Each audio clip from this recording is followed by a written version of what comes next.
Bonjour à tous et bienvenue dans ce premier hors-série de Cigarios et Calva, une petite discussion à propos du football féminin. Et le titre de ce podcast est Derrière le fiasco, l'arnaque égalitariste. Cigarios et Calva.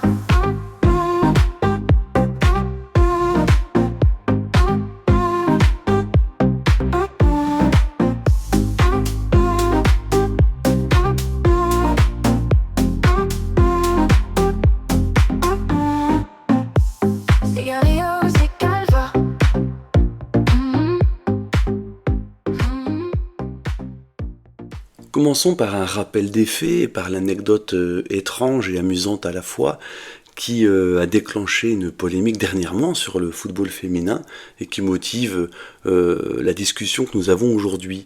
Dans le cadre de sa préparation, la sélection suisse féminine a perdu 7-1 contre des jeunes de moins de 15 ans de l'équipe de Lucerne. Donc pas le top niveau mondial quand même. Eh bien, ce score, on en a connaissance parce qu'il a fuité suite à un message posté par un jeune joueur sur les réseaux sociaux. Et on a appris alors que ce score aurait dû rester secret. Et le Figaro indique en effet, je cite, « La Fédération suisse a fait tout son possible pour que cette rencontre ne soit pas connue du grand public. La Fédération suisse voulait que l'existence de ce match ne soit pas connue des médias pour éviter de relancer de nombreuses critiques sur le niveau de jeu du foot féminin, comme cela avait été le cas lorsque des jeunes de l'Olympique lyonnais étaient parvenus à vaincre les championnes d'Europe en titre en 2021. On y reviendra juste après.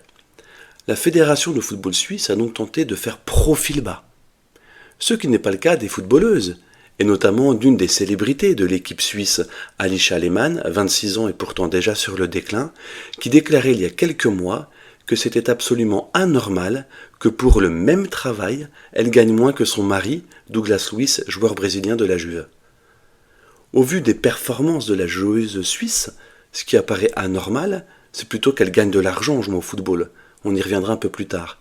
Mais pour l'instant, penchons-nous sur les résultats sportifs qui renseignent sur le niveau de jeu du foot féminin, dont la Fédération de football féminin ne veut surtout pas qu'on discute.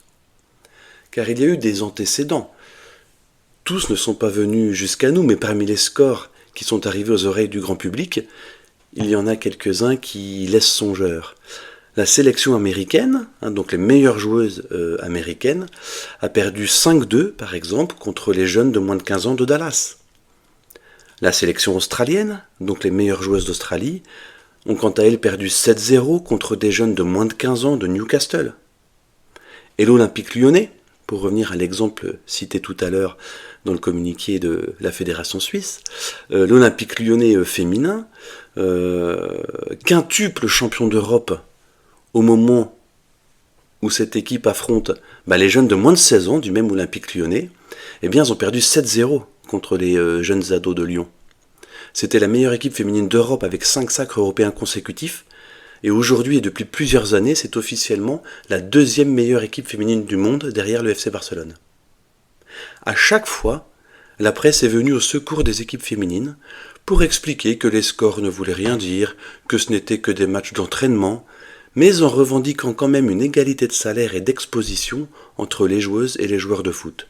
On imagine aisément le tapage médiatique en cas de résultat inverse. Ces revendications, justement, lesquelles sont-elles ? Tout simplement, être payé autant que les hommes et bénéficier de la même exposition et des mêmes investissements financiers. Pourtant, il y a quelques évidences dont il faut tenir compte. L'égalité n'est pas une évidence, c'est une mesure communiste. Et Alisha Lehmann, pour revenir à elle, on pourrait parler de son compte Instagram. C'est très inégalitaire par rapport aux autres femmes. Alisha Lehmann est suivie sur Instagram par 17 millions de followers. Et je pense qu'elle ne pratique pas une égalité de revenus avec les femmes qui ont 20 ou 2000 ou 20 000 followers. Eh bien, il en va de même pour la différence entre football féminin et football masculin. Les footballeurs masculins, étant beaucoup plus forts que la moyenne, ils fascinent plus. Ils servent plus d'exemples, ils motivent plus de jeunes joueurs, ils font vendre plus de maillots, ils font venir plus de gens au stade et ils mobilisent énormément de téléspectateurs. Tout cela est générateur de revenus monstrueux qui justifient le niveau de leur salaire.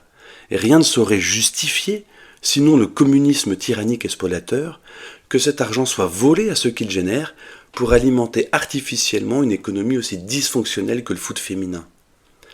Un rapport de Vladimir Andreev, professeur à la Sorbonne et paru en 2023, souligne que le modèle économique de la première division féminine, c'est l'endettement et sa dépendance à l'égard des équipes masculines.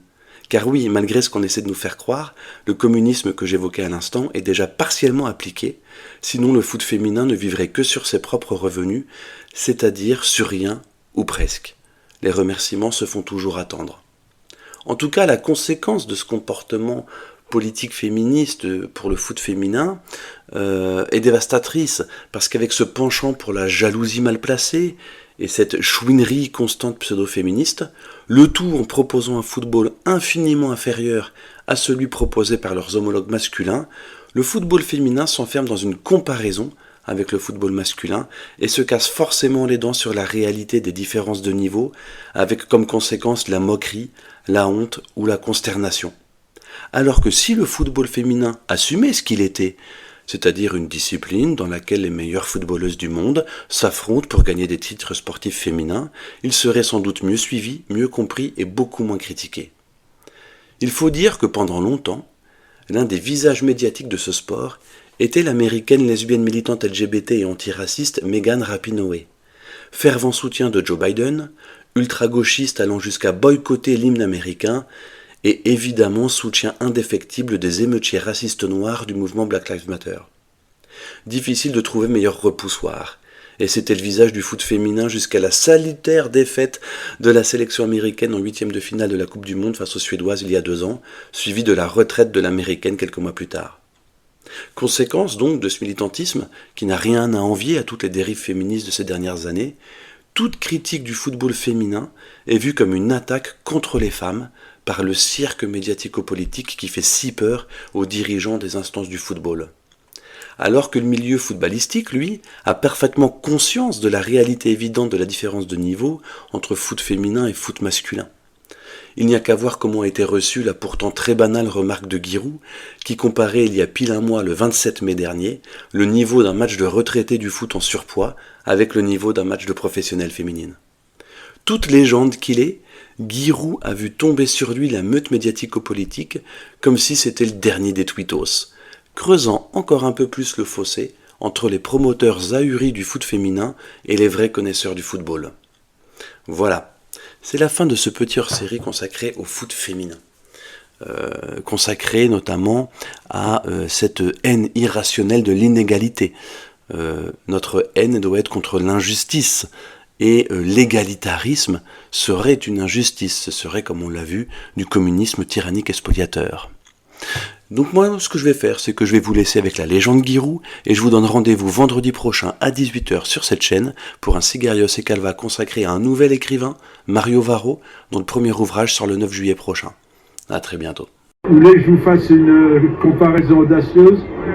On dirait un match de football féminin.